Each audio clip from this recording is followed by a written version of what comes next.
All right, so I want you to actually do this. We're actually gonna build a pendulum, and let me show you how I built mine.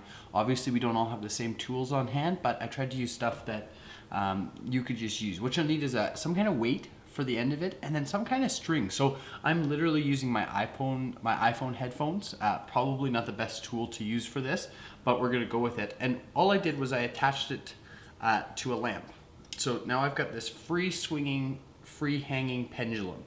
All right, and the reason we're going to use a pendulum is because we're going to use this to sort of illustrate a couple things that are happening and set up what we're going to talk about next week. So make a pendulum. I wrapped mine around the top of that and then just did a little knot just enough so it holds and created this pendulum. This is just a headphone case, but inside of it I put a hard drive just to give it a little bit of extra weight here so it swung a little heavier.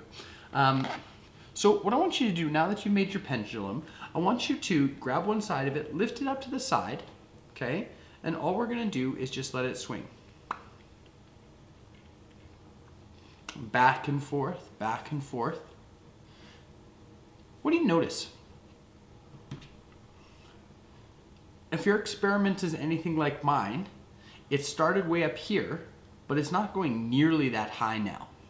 So we're gonna talk about this specifically next week, but what this does is this illustrates something really great for us as far as talking about kinetic energy and gravitational potential energy. So hopefully notice that it didn't swing all the way. We're going to try this in a perfect world scenario. So keep your pendulum and head on over to the next video.